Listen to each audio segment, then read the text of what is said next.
Hello and welcome to the Moody Meeple podcast, a podcast all about the wonderful world of tabletop gaming. My name is Steve, I'm joined by Dragon, Tom and David, and today we're going to be talking about our all-time favourite board games. I hope you enjoy. Tom, why don't we start with you and your favourite board game? Yeah, sure. It was a bit of a tough choice, but I've gone with War of the Ring, and the main reason is my favorite game is because of theme.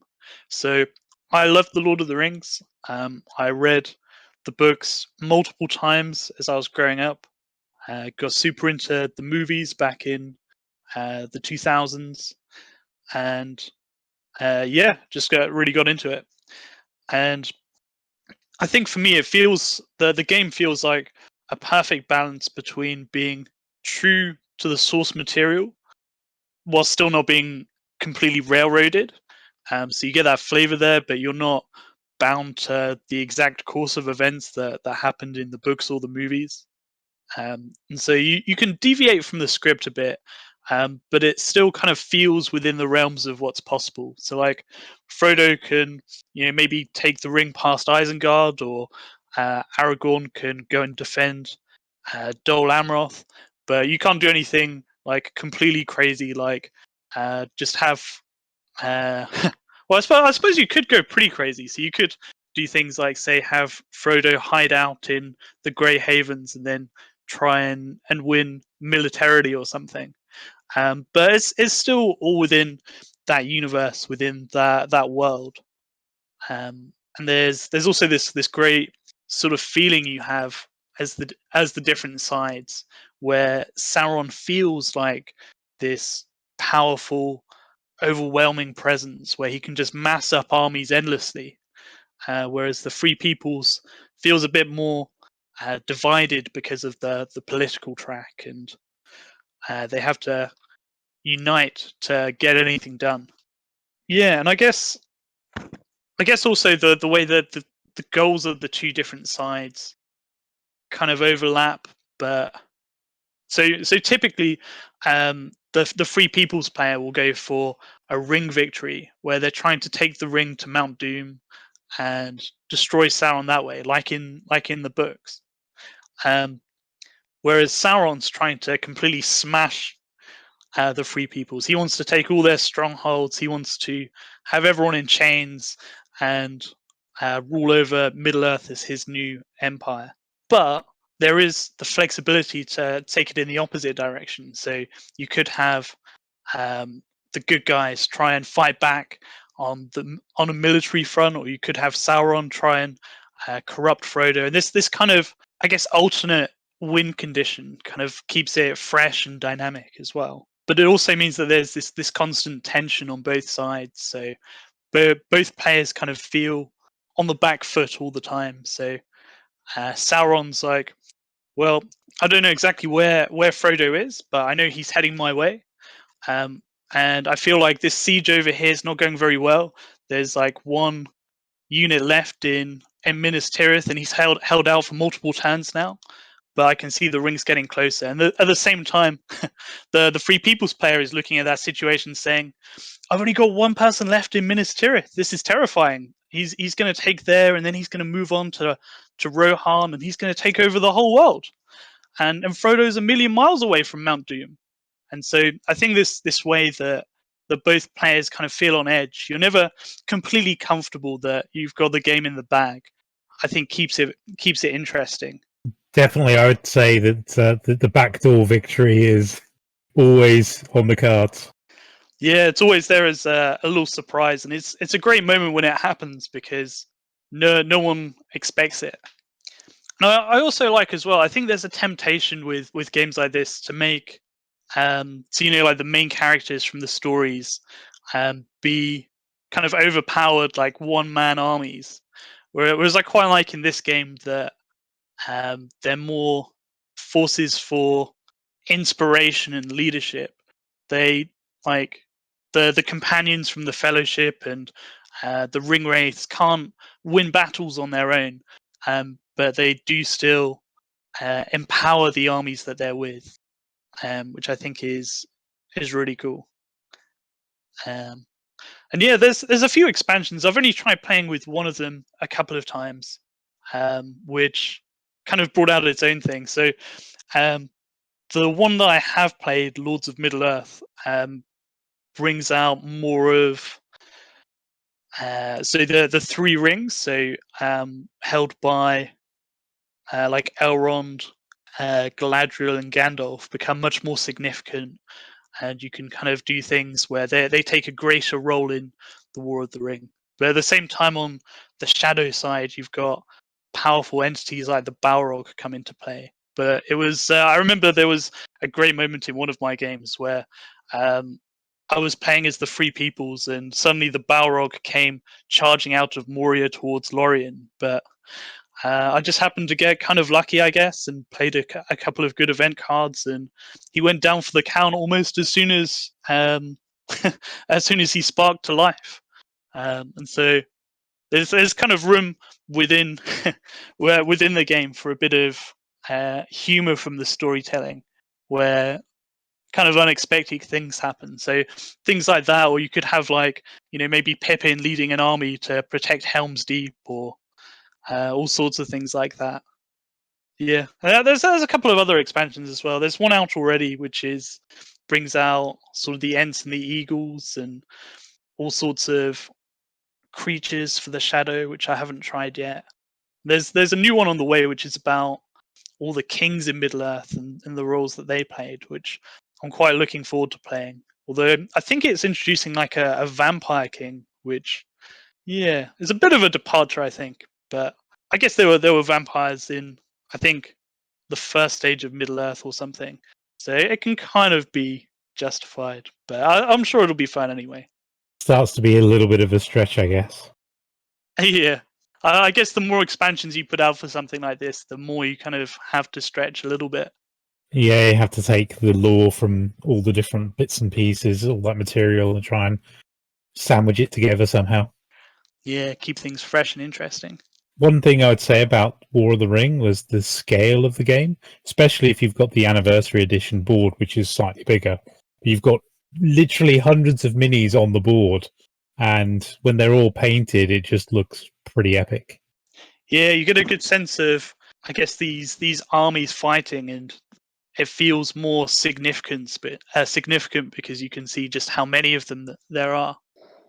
And as the Free Peoples, it's kind of terrifying whenever you commit lots of soldiers to a fight, because whenever they die, you don't get them back. So Yeah, I recall the first time I played as the Free Peoples. It was terrifying because you just see this horde building up on the shadow side, and you kind of like you've got these few pawns that you can move around, and they may or may not survive the battle.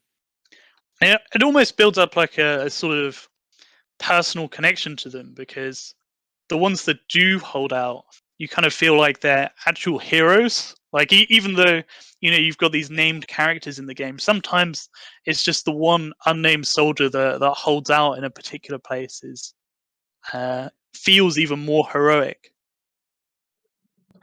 What is it about War of the Ring specifically over other games that made you choose it as your favorite, would you say?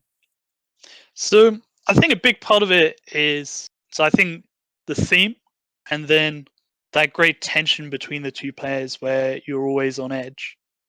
But also, I actually feel like I've never played a bad game of it.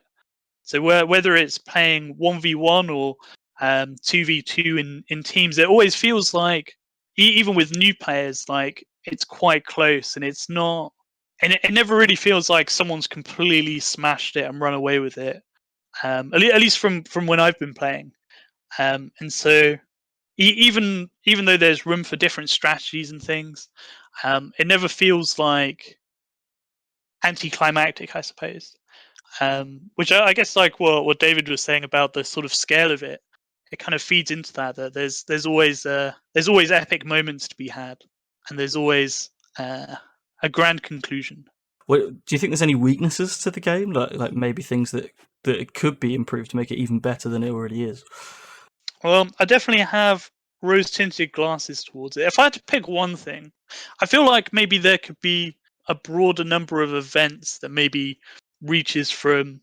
So I think the mechanics are very good at allowing you to try out new possibilities and things that maybe didn't happen in the original stories. But I think the event cards kind of still maybe lean a bit towards the things that did happen, and I guess that kind of makes sense. But it'd be kind of cool to see some event cards that maybe lean a bit further in other directions. I think you could like have some really cool synergies there, like maybe making a slightly bigger thing from, I don't know, maybe if the dwarfs got more involved, or I don't know. I'm reaching a bit, to be honest, but I think that sort of thing. One thing I've just thought of actually is I think one of the interesting things about War of the Ring is I've not played anything that there's games that come close to it, but nothing that's really similar. And I'm just wondering whether, could this ever be recreated? Say, like, do a similar thing with, say, The Hobbit, as something that pops off the top of my head. Or do you think this is a game that's probably not going to be replaced anytime soon, as in terms of how it plays, etc.? So they did actually create a game for The Hobbit, so the Battle of Five Armies, by Ares Games. But I think The Hobbit probably not. So that, for example, that game is focused on a battle, whereas and The Hobbit as a whole is, I guess, a story that's much more tightly focused, I think, on Bilbo and the dwarfs and their quest, which doesn't have quite as big a ramifications as, I guess, Frodo's quest with the ring. And so I think because the scale of the story is there to kind of lend itself to this bigger event, which is the fight for Middle Earth, along with the destruction of the ring. I think maybe The Hobbit. I don't think you could get something quite like this, but I think, as far as I'm concerned, it should definitely be possible to recreate this for other games. I mean, I know that, for example, Star Wars Rebellion's a significant one I've played with another sort of franchise as a theme, I guess. And I think they come quite close, but they don't quite hit the mark for me. But I could definitely imagine that it should be possible. But yeah, I think so far nothing's quite hit the scale, the theme, and the balance, I suppose, of War of the Ring. It's interesting to me that perhaps the source content for a board game, i.e., the world of created by Tolkien, is perhaps what gives this game more strength over other games similar. I think that's really interesting, that it's not all about just, a board game. It's the world around it lends itself to this style. I don't know. I think that's interesting and cool. I think that's very true, because I suppose one of the draws for me with this game very much is the theme. And so if you were to probably do this exact same game, but without the theme, then it would lose a lot of its charm.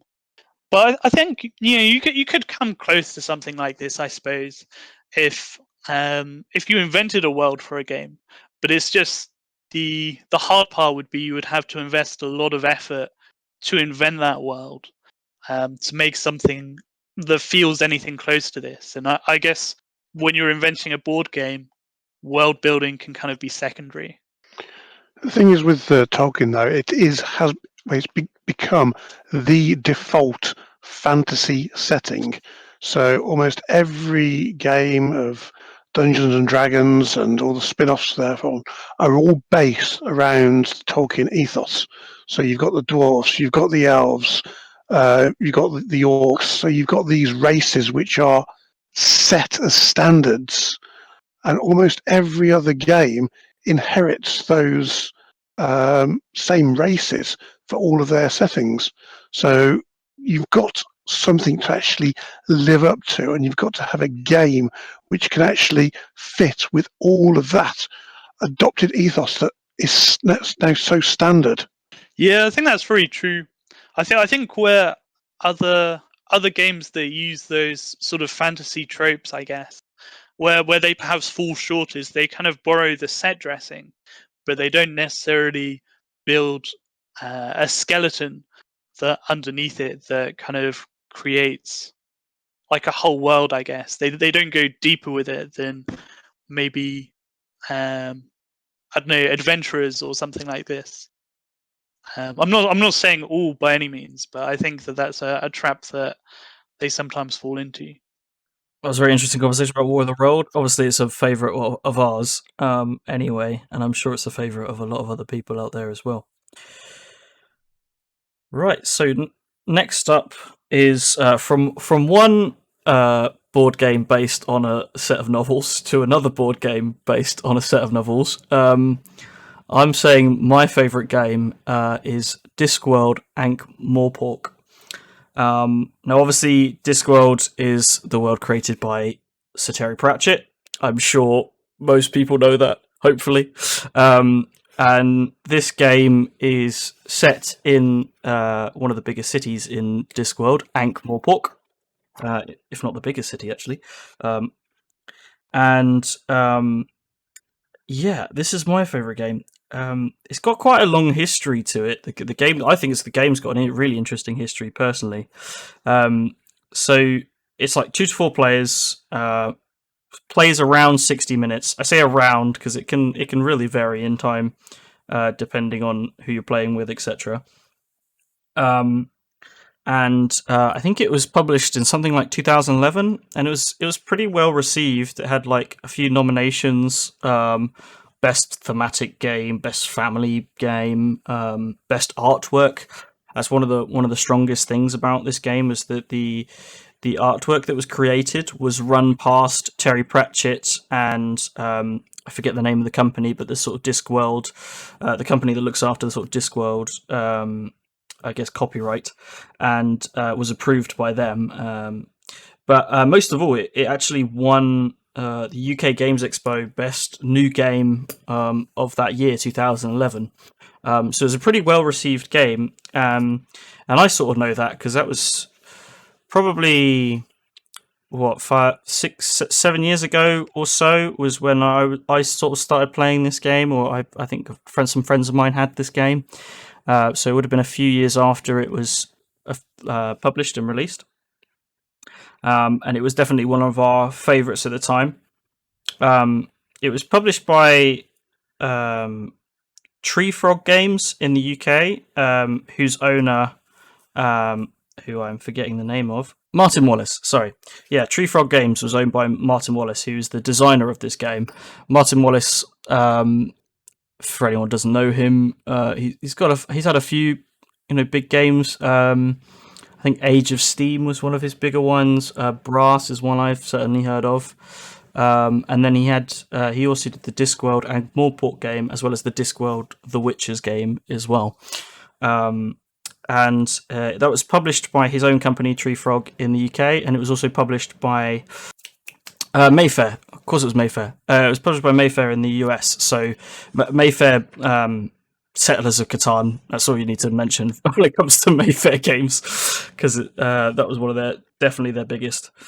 And yeah, it's kind of a sad story, this game, because basically what happened was when Terry Pratchett sadly died in 2015, there was a change in licensing because of his death, and basically the 2 Discworld games that Tree Frog produced stopped publishing forever.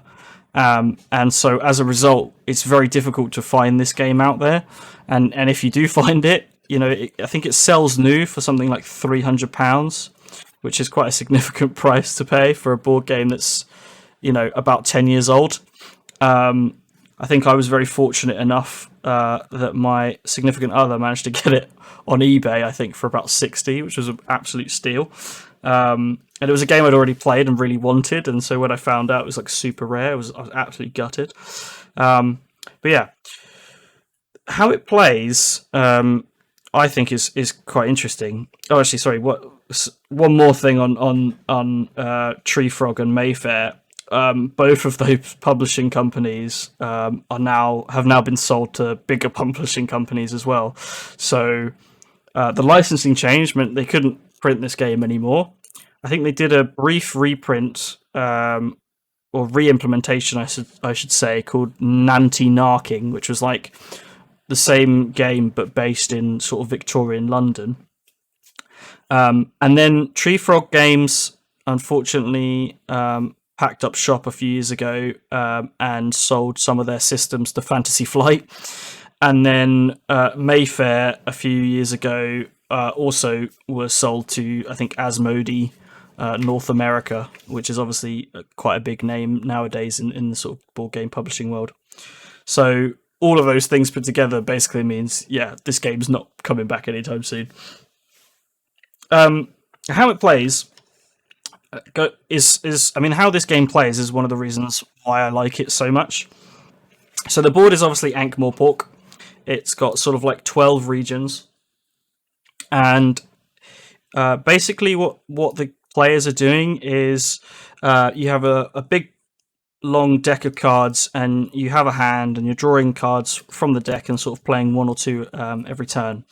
And what you'll have is you all play a different lord, as we anyone with any Terry Pratchett knowledge will know that the lords in different in Ankh-Morpork are basically who run it.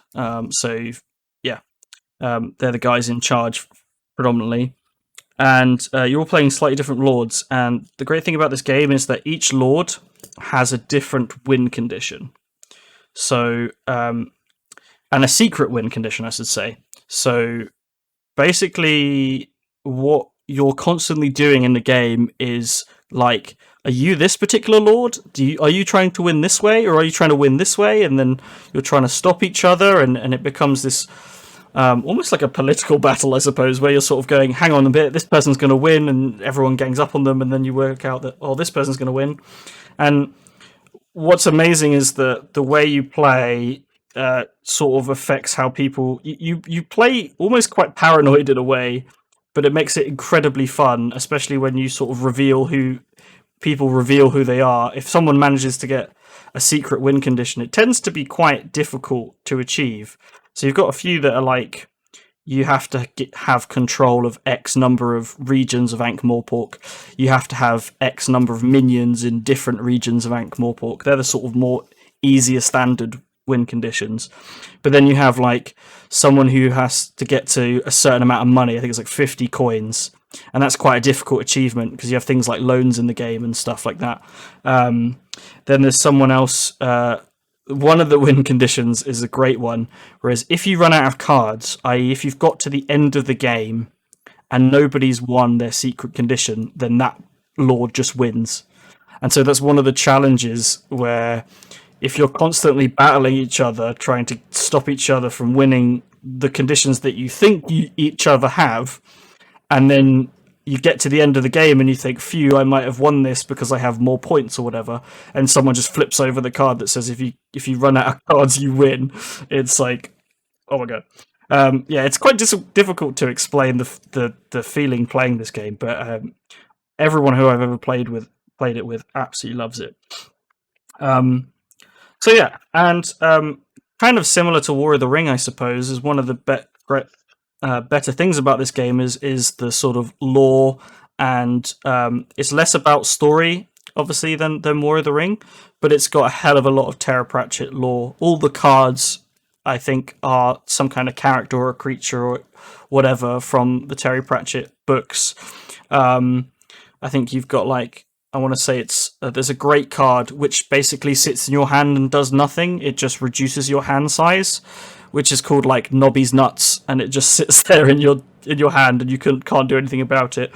And yeah, I think one of the other reasons why I like it so much is that I've never found a game like it.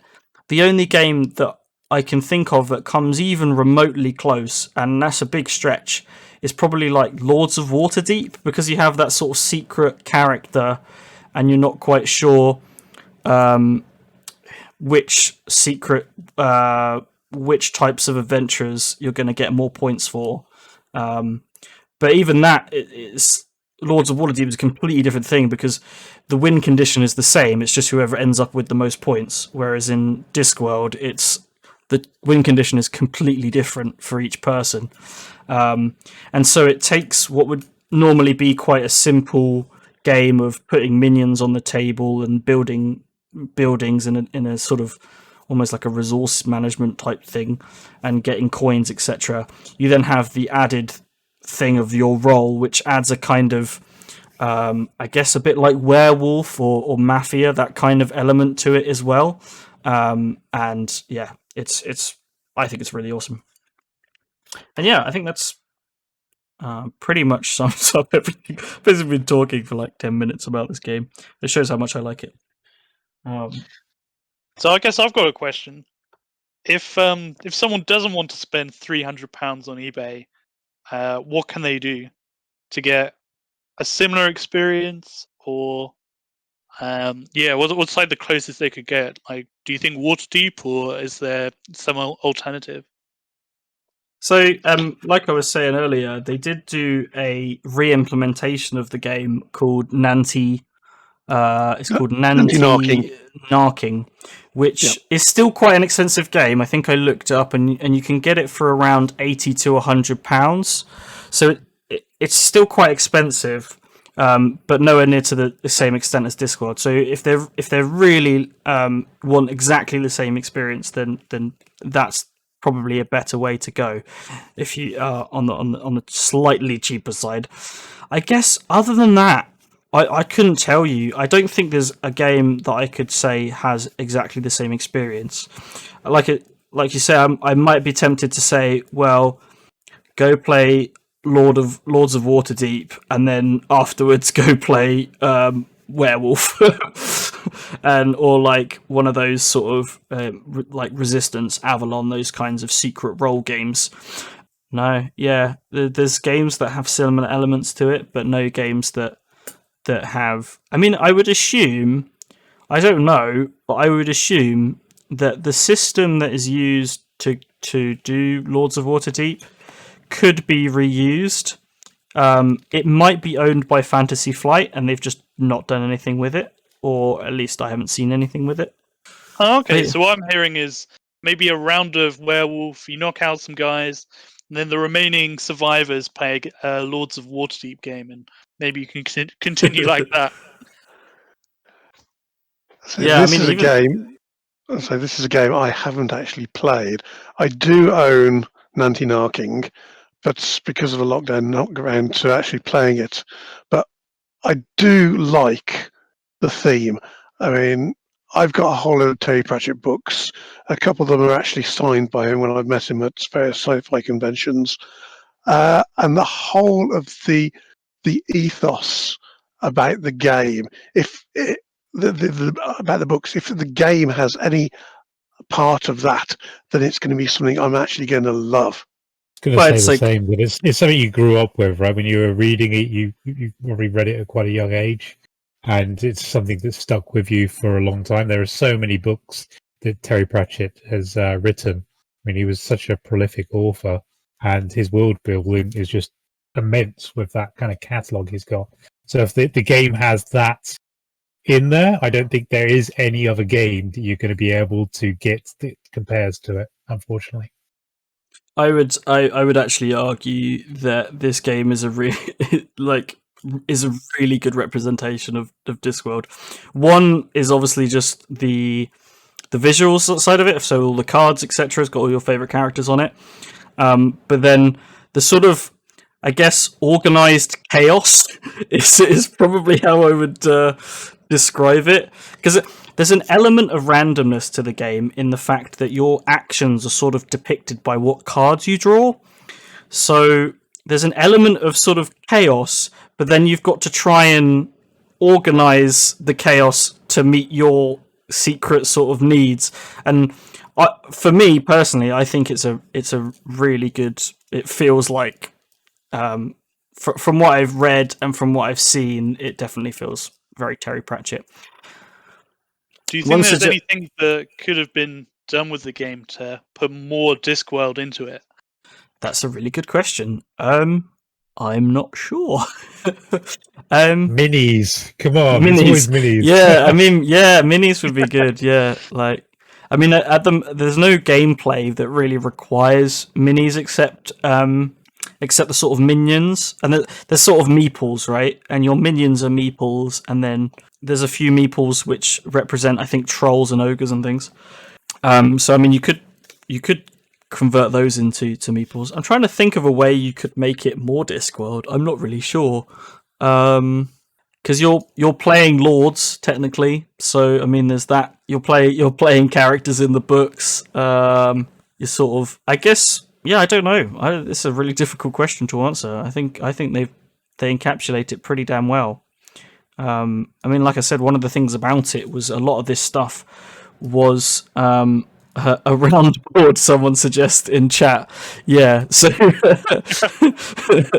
it was actually a disc, yeah, maybe. I'm not sure. Yeah, I have no idea.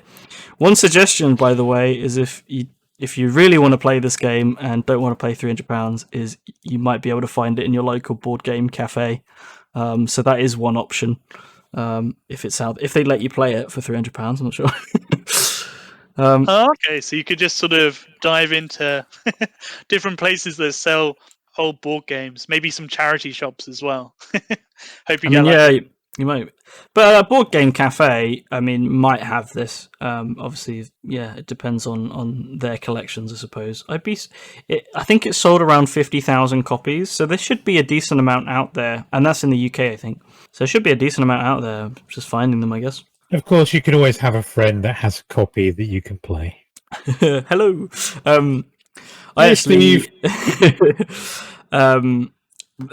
got it. It was quite surprising. I was surprised how rare this game was because I played it with a play group that I had. That doesn't surprise me that they had it. But what did surprise me is that the gaming society at university had it as well. And like after I left and sort of realised how expensive that game was, I was like, why were we playing that so often? We should be putting that in all the cards in sleeves and making sure they're nice and tidy and stuff. But yeah, I think that probably sums up everything. Obviously, I spoke a lot about that one. It's certainly one that I can't remember. I don't think we've played it together, so it might be one that we should get out one day. Yeah, I'd love to play it with you. Yeah, that'd be cool. So, but next up, we've got David. What game would you like to talk about as your favourite of all time? Yeah, I'm going to be talking about Cthulhu Wars. So there we go. I'm sure you all know what that game is. I'll just stop there. I'm surprised that you chose this game. I'm sure you are. Actually, it was a tie-up for me between this and War of the Ring.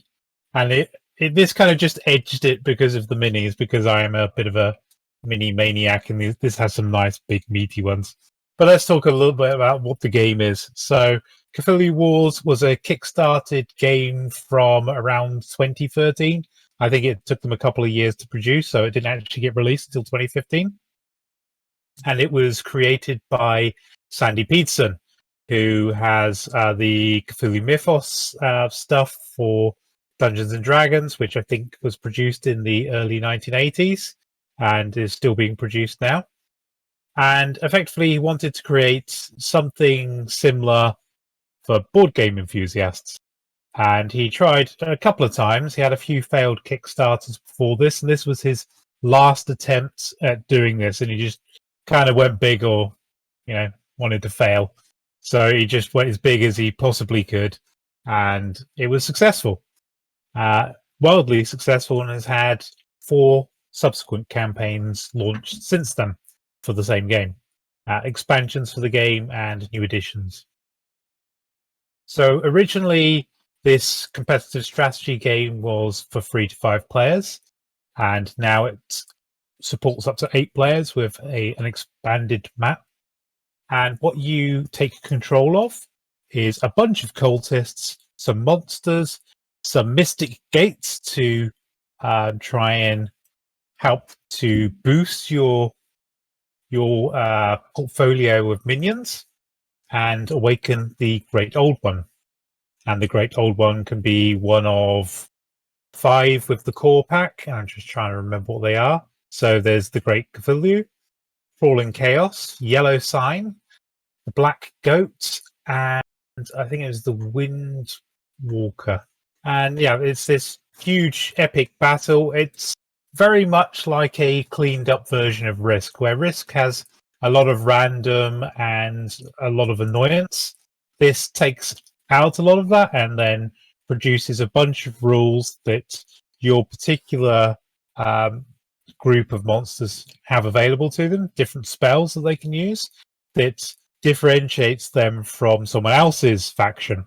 So it's very asynchronous, and you have to, unfortunately, then learn a separate set of rules for every group that you're playing, which has its pros and cons. It gives you a lot of variability, and it means that if you have different monsters that you are facing, then you don't necessarily know exactly what you're going to get. But after a few plays, you're going to get a feel for how that monster plays, and then you will kind of build up some counters for them. But it can sometimes mean that, for example, if it's the first time you've seen the Sleeper, you end up with a situation where people have just ignored the Sleeper for the whole game. He's been bored doing nothing because his main power involves sleeping and doing nothing, and then suddenly just wins the game at the final round, which can be quite annoying if you don't know that's going to happen. But my big reason why I like this game, the thing that really appeals to me, is that it's hugely filled with minis. It's a big map. It fills most large tables, and you have these epic minis. I can't remember how big Great Cthulhu is, but I think it's like 20-25 centimeters, something like that. It's pretty large. So you've got these huge minis on the table. When you bring out a Great Old One, everyone else kind of takes note because there's this huge dominating character on the board just suddenly appeared. And it just really adds this feel of tension as you're playing the game. And it's also the sort of game that really turns heads when you're playing at a board game cafe. I remember when we were playing in London that everybody's walking past the table looking at it just saying, what on earth is that game? It definitely has that. And I think that's partly due to these huge minis that are going onto the table. And now some of them are painted, so it's looking pretty epic. I haven't painted the whole lot because unfortunately I've moved on to War of the Ring. And there are something like 200 minis to paint there, so I'm probably going to be painting that for a couple of years.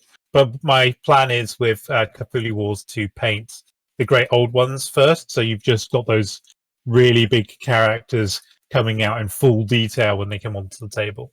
They do look pretty epic. So one of the great things about Cthulhu Wars is the Great Old Ones you put down on the table. So I've got a question for you, David. If you could imagine your dream Great Old One that isn't in the game right now, what would they look like, and what kind of powers do you think they'd have? I'm sure they would have a lot of tentacles. I can't imagine any powers offhand, if I'm honest. But I think something a cross between what Great Cthulhu does, where he can basically submerge and hide and pop up anywhere in a map from the submerged regions. So maybe having something similar, like a giant Martian worm type creature that can pop up through any of the land masses on the map. That would kind of work out quite well if you wanted to secretly go and snuff out one of your enemy. Oh, okay, kind of like the giant worms from Dune or something, I guess. Yes, yeah, something like that. Yeah, that sounds pretty cool. I always introduce this game as basically like, think of Risk, but much better. I was going to ask, what do you think makes this game better than other sort of world domination games, like Risk obviously is the most popular one, but there's others out there like War of the Ring. I suppose War of the Ring, yeah. But yeah, no, seriously, I think when it comes to the Hasbro games, they're a little too simplistic, and there's too much that's based purely on luck. And I think that those kind of games they struggle because if you just have really crappy rolls, which let's face it, a few of us in this panel do, then you're going to just be really out of luck when it comes to trying to take over a certain part of the world. I don't think it has quite the problem where certain areas of the map in, for example, Risk, have a preference. So you might want to pick a certain part of the world map in Risk to get an advantage, but in Cthulhu Wars, at least we haven't figured that out yet. There doesn't seem to be that advantage. There's less bottlenecking, isn't there? Yeah, absolutely. And you don't have that issue where you can only put in one or two armies. I can't remember the exact count, as I haven't played Risk in a very long time. But you only have a certain number of military might that you can take to a battle, which even if you've got an army which is, say, 100 times the strength of your opponent, you could still lose. It is that ridiculous. Whereas with this, if you are winning, you've got a very good chance that you are going to win the game. However, you've also got a chance that your opponents are going to gang up on you. Also, the fact that there's so many different factions, you need to take your time to learn how to play your particular faction optimally. But then, of course, when you change to another faction, you've got to learn the whole tactics all over again. Yeah. So there's a lot of replayability in not just learning your own strengths and weaknesses, but also the strengths and weaknesses of the other factions as well. Yeah, and I've currently got 8 factions, and I've got another 2 that will possibly arrive sometime in the next 2 or 3 years, which I would say is one of the big negatives of anything to do with Sandy Peterson's games, so Peterson Games, that they take a very long time to be produced. So you could be waiting a very long time. The size of those minis, I don't think it's a surprise, to be honest. Yeah, I think they tried to make sure that the quality control is where it needs to be. There's a lot of back and forth with samples. I think like I said, the initial Kickstarter took 2 years, and now I've been waiting at least 2.5 years for the next 2 factions. So yeah, it takes a bit of time, but once you get them on the table, they are really worth it.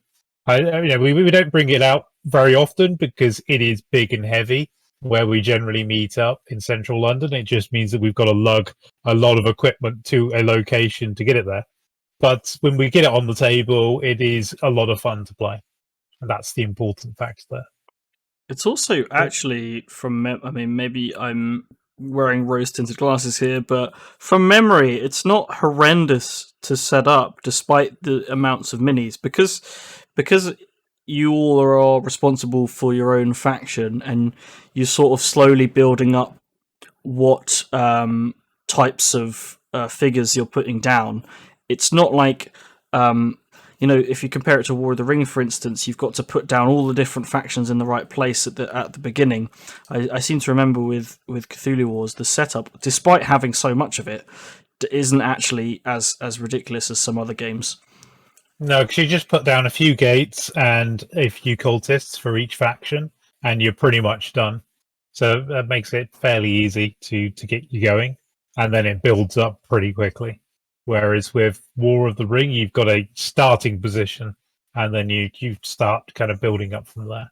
So it's a little different. I think both games have their qualities, and I think that this is much more on the Risk side of things. It's not, it is thematic in that you have these Lovecraftian creatures everywhere, but it's more just about a big rumble, isn't it? On Earth, we're just going to destroy Earth because we can. Whereas War of the Ring, you've got the whole backstory that it's building on. So they're very different creatures as their own right. But yeah, I think like you say, it's very easy to set up. It's big, it's eye-catching, and I mean, if you're into minis, it's going to be that dream title for you, or nightmare if you have to paint them all. Yeah, if you're into a painting, and it's it's a dream. Or nightmare, I suppose, for anyone actually living on planet Earth in game. Just a quick question, actually, that we had from chat that I think is interesting is: do we think that board games are better if they're based on existing worlds? So, all of our picks so far, obviously, Dragon's going to be the exception here, but all of our picks so far have been based on Middle Earth, Discworld, Lovecraft, etc., like pre-existing worlds that have then had board games made about it. Do we think that there's a reason for that, or is it normally better? Or I don't think it has to be better. I think a big part of perhaps why we've chosen it, for example, I mean, speaking more for myself, maybe, is that I had a pre-existing attachment to this world, which kind of drew me in. So there was already a hook there. But certainly, great games can exist and do exist that don't rely on that. Even very thematic games as well. So, for example, one of the games I was considering for this was Everdell, which is a great game where you're essentially building a city for woodland creatures, and it's very charming. But that world that it exists in didn't exist before Everdell, or at least not as far as I'm aware. So there's definitely, and there's many others, of course, great examples of games that are amazing, but don't necessarily use pre-existing worlds. I think it's interesting because I wonder if perhaps the pre-existing worlds make it easier to create a good game because you don't have to necessarily think about building a whole load of lore and worlds around it, and so you can focus on the game as a whole. Perhaps, I don't know. So Sorry. that can also work against you because a lot of people have got preconceived notions about what the world is like. And then if you don't meet those expectations, it can kind of have a negative impact on the game. I guess there's also lots of reskins. So, for example, I guess we've talked about Risk a little bit, and there's all sorts of versions of games like Risk and Monopoly that are just reskins of the original with a particular theme without anything really changed very much. And so I think an important part of it has to be that the game itself is designed around the theme rather than the theme sort of being tacked on.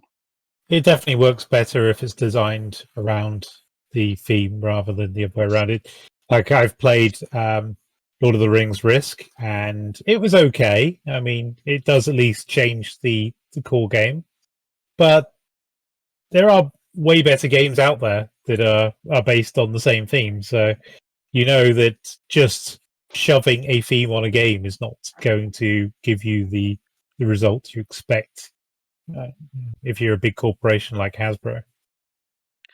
Tying it back to Cthulhu Wars, is there anything about Cthulhu Wars specifically in terms of how it handles the Lovecraftian lore that's maybe better or different to other Lovecraftian games? Because there is quite a lot out there. I have quite a lot of them. I think because like it borrows heavily from that, war game style of play that Risk has. That that was always a childhood favorite of mine. So that kind of, for me at least, is that building block that brought me to trying to play it in the first place. If I'm honest, I feel that there are possibly games that fit the theme slightly better, but at least it's got that that feeling that they are essentially the destroyers of Earth, right? That they're here to destroy Earth. They're not here to be friends, and it's really who gets to be the destroyer of Earth. That's kind of how it feels from a Cthulhu Wars perspective, but Yeah, well, I don't. I think there are better games that fit the theme. I just can't think of the name of any right now. Cool. Well, again, another one that I think we've all played and are all have a top of our lists. So finally, we have Dragon. What game would you like to talk about today, Dragon? Well, all the other games have been very thematic, as previously mentioned, but this one is totally different. And also the fact that the other games we've discussed have been competitive, whereas this one is more cooperative. I am talking about Gloomhaven. This is my number one game for a number of different reasons. Firstly, let's go for a completely original world. So it's got brand new characters. It's no preconceived notions about how the actual systems work. It's collaborative game in the fact that all the players are basically a group of mercenaries, all tasked with trying to achieve certain goals. But also the other aspect of this game is that it's a legacy game. This game changes as you play it. So as you play through, your characters gain skills, gain extra abilities. They can have more options to play. So the actual game itself is never the same. In the fact that it's not just you're not just playing the same game from a different point of view. The game itself is completely different. So it's a big change from all the previous games that we've discussed. Now, the biggest thing I actually like about this is the actual tactical placement of this game. Every player has a number of cards which are limited by their character type. So, for example, the main character that I play is a scoundrel. They have a very limited number of cards. It's the lowest number of cards they have, which means they kind of run out of cards as you're playing earlier than other players. But if they play correctly, they can actually be very powerful. So you've got a lot of tactical play in the actual game itself. Now, it doesn't have the heavy thematics of the other games that we've discussed. So we've got a whole load of new races here. We've got Inox, Quattrel, and Orchids. So these are all in totally different races. So a lot of people are learning about how these actually races work. And you've got different types of characters within those races. So there's a lot of learning with the actual game itself. And through that gameplay, you actually come to understand the bigger aspects of what the game is all about. Now, like other games here, this game was originally came out as a Kickstarter. It took a long while to come to fruition. The first printing was not the best. There was a lot of issues with the first print. Some of the cards had to be changed to keep the balance, but it's now an adopted standard. Everybody's familiar with how the game actually works, and there is a reason why this is classed as the number one game on Board Game Geek. It has got a very strong following.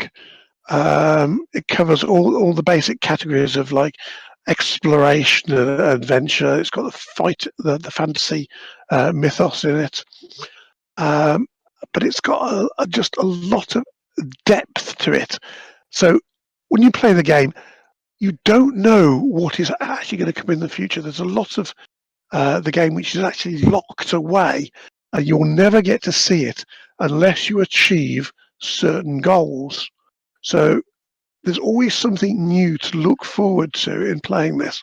You don't have a fixed set of characters because the game itself changes long term. Now, we've all played this, not as much as I would actually like. So there's still a lot of part of the gameplay that I've yet to explore because we haven't been able to get together to play. But yeah, it's a game that I really do like. So much so that I actually went out and bought myself a 3D printer so I can actually print a whole load of terrain and extra add-ons for the actual game itself. So it doesn't have as many minis as things like Cthulhu Wars. But yeah, there's a lot there which I really like about it. But Well, there's no minis, I'm out. no, there are quite. Yeah, I know there are minis. I'm just being facetious. Yeah, I mean, a lot of people are disappointed that the actual enemies in the in the games were actually just cardboard standees. A lot of people thought, well, you're mixing the actual figures that you've got for the player characters with cardboard standees. It says no, it doesn't work. But a lot of people have actually developed 3D models where you can actually print all of these the actual monsters and the terrain, and even you can actually buy them pre-printed, which are horrendously expensive, but you can make your own ones and put your own twist on it. But there is a lot of drawbacks with this game as well.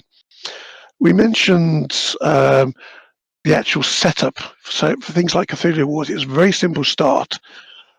But with Gloomhaven, it's a very complicated setup. You've got all the maps to lay down. You've got to work out all the actual tokens for the actual terrain. Get all the cards set up for your monsters. So there's a lot of administrative overhead in playing the game. But as far as I'm concerned, that actually makes it all the more enjoyable because there's a lot to it. And by actually understanding how all the mechanics of the game actually works, it gives you a better understanding of the actual and enjoyment of the actual game itself. What I would say as well is, like, if the organization and setup of Gloomhaven is something that frustrates you, there's always, I think there's two options really. You can always go out and get an organizer, which is always going to help with that sort of stuff. And there's plenty of stuff out there. Either there's I mean, the one I use is a guy called Tower X on Etsy, and I'd highly recommend that. Not sponsored. Secondly, if you're really, and also on the, I guess on the money side of it as well, if you're a bit strapped for cash, Gloomhaven Jaws of the Lion provides quite a good alternative to that, because you don't have the same. You have a similar setup with the monsters, etc., but all the maps are a scenario book. So you literally play with a book as the map rather than getting out all the individual pieces. So that's, and obviously it's a smaller scale game, and so it's a bit cheaper as well. But so there are options out there as well if that part of the game is not to your taste. There are, of course, apps which can actually handle all of the management. So there's actually a Gloomhaven app which can actually handle all of the card draws for your monsters, organising the initiative, so that each person can actually bring the app up on their own phone and put their cards in what they're going to play, and that will connect through to the host computer who's organising it, and then you can just have a display which shows everything. It organises all the moves for you, keeps track of all the health of the characters, what elements have been infused by playing with the various cards, keeps track of the damage and everything. It's a really easy way of actually handling it, but I still prefer the actual cards and tokens. The other thing that I think Gloomhaven has over certainly the games that we've talked about, and it's not necessarily true for everyone, but it sort of acts as a bridge between board games and RPGs. So if you're someone, there is the possibility that you, although there's no game master, there is the possibility that you can sort of role play your character if you want to. You can sort of, you're encouraged to do that with how you talk about strategy, etc. And so if if you're someone who would normally like to play D&D, but you want maybe you don't have a game master or something, then Gloomhaven's also an option that and you can name your character, you can buy equipment, all the kinds of things that you would do in an RPG, which are none of the other games. I think Discworld comes slightly close. I mean, I guess all of them you could do that in theory, but it's probably easier in Gloomhaven. Yeah, I mean, one of the things we've been doing after all the games that we've had, I've actually been writing it up as a diary of my character.